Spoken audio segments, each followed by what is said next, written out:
The Last Clue. Episode 1. The DNA. Clue that solved the Golden State Killer. For more than 40 years, a ghost haunted California. He broke into homes while families slept. He studied neighborhoods. He called victims after the attacks, whispering threats into the phone. Police had evidence. They had witness descriptions.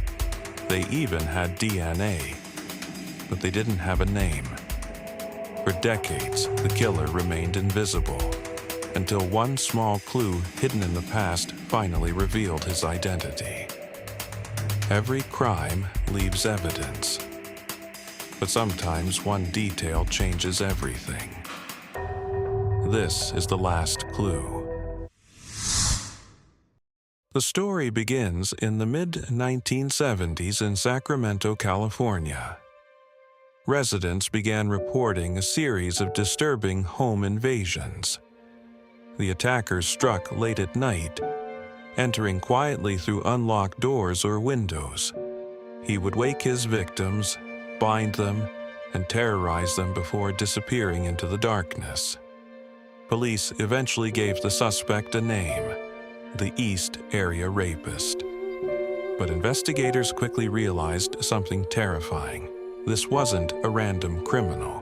The attacker studied police patrol patterns. He stalked victims before striking. He moved through neighborhoods like someone who knew exactly what he was doing. Then the attacks spread. Crimes linked to the same suspect began appearing across California, and the violence escalated. Couples were murdered in their homes. Victims were tied up before being killed. Investigators began to suspect that the East Area Rapist and a new murderer operating in Southern California were the same person. Eventually, authorities connected the crimes and gave the suspect a new name: the Golden State Killer. By the late 1980s, the attacks suddenly stopped. The killer vanished. For years, investigators searched for answers. Suspects were investigated. Evidence was re-examined. Tips were followed. But the killer remained unidentified.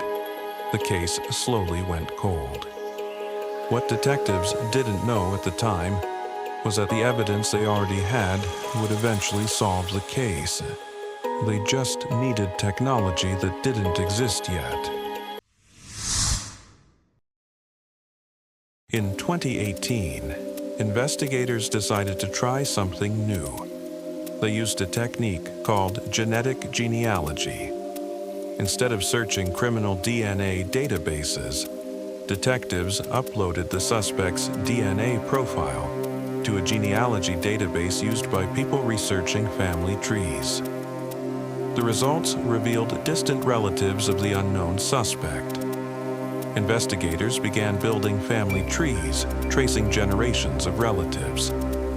Eventually, the search led them to a man living quietly in California: Joseph James DeAngelo, a former police officer.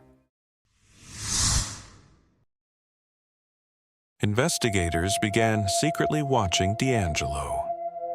At one point, they collected discarded DNA from items he threw away. When the lab compared that DNA with the evidence from the crime scenes, the results were undeniable. It was a match. On April 24, 2018, police arrested Joseph James DeAngelo. The Golden State Killer had finally been identified. For decades, the Golden State Killer believed he had escaped justice, but the evidence had been waiting all along, hidden in DNA, buried in family trees, waiting for investigators to find the last piece of the puzzle. In the end, it wasn't luck that solved the case. It was one overlooked detail, the last clue. Subscribe for more true crime stories where one piece of evidence changed everything.